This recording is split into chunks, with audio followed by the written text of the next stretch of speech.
right or wrong, enriching yourself as the sitting president of the United States? Definitely wrong. Okay, thank you, because I probably never would have got that with our witness. Our witness who somehow is a lawyer but does not understand how it works with witnesses. I'm not really sure what law school she went to and what all kind of cases she tried, but typically when you come into a space and somebody's a witness, then they sit there and they answer questions instead of asking questions. And then we also have this objection that we use as lawyers called non-responsive when a witness fails to actually answer the question. But nevertheless, let me address the survivors, because that's exactly who they are. They are not victims, they are survivors. Let me say thank you for having more courage and moral clarity in your pinky fingers than the entire Department of Justice. We are currently the laughing stock of the world, partially because of the failed leadership within the DOJ, as we see kings and queens falling everywhere around the world. But we don't know the basics of right and wrong in this country, because it's not about partisanship. And that's why I applaud Thomas Massie, because he's the only person on the Republican side that has a backbone and knows how to stand up to corruption. But nevertheless, let me keep going. My Democratic colleagues have been attacked this entire committee hearing. They have been lied on, and frankly, the American people weren't looking for that. They were looking for answers about the corruption that they see coming from this administration. In the written testimony of this witness, of this particular witness, she stated that when she took office, she had two main goals. The first was to end the weaponization of justice, and second, to return the department to its core mission. Not only have you lied about both, you've intentionally done the exact opposite. You're spending more taxpayer resources arresting journalists than you are prosecuting pedophiles and creeps. In fact, your boss, the President of the United States, stated that this administration, quote, took the freedom of speech away.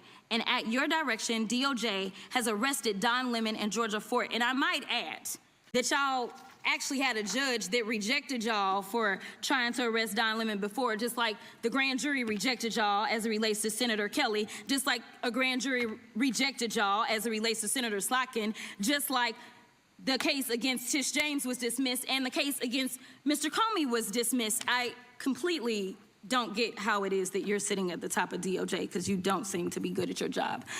You're spending more taxpayer resources arresting these journalists. In fact, we know after Georgia Fort and Don Came down harder on Don Lemon than anyone in the Epstein files.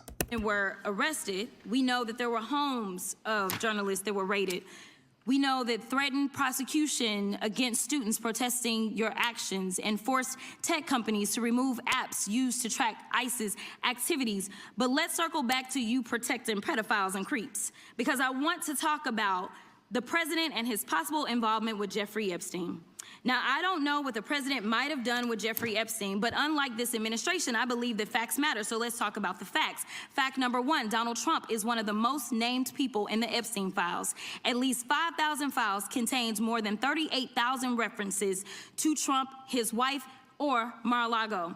Fact number two, Jeffrey Epstein and Ghislaine Maxwell made young girls available to Trump on multiple occasions. For example, according to this file, Ghislaine Maxwell presented a young girl to President Trump who spent more than 20 minutes apparently flirting with her.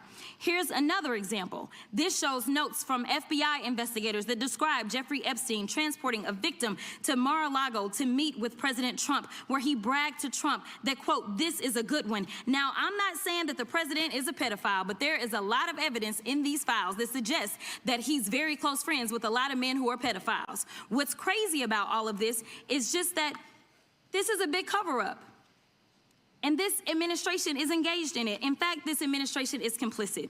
But there are numerous others, like how the DOJ is attempting to obstruct justice in the investigation of the rogue agents who have murdered American citizens, or how the DOJ seized voter data from Fulton County in an attempt to steal the 2026 midterm elections, or how federal agents have Tom Homan on tape accepting a bribe and your agency killed the investigation, or how your agency is ready to give the president a $230 million payday, which is unconstitutional. The Constitution is clear. The president shall not receive any payment except his salary while in office. The fact of the matter is that you will be remembered as one of the worst attorney generals in history, an attorney general who has prioritized obstruction over justice, corruption over the law, fealty to the president over loyalty to the Constitution. And Mr. Chairman, I will yield.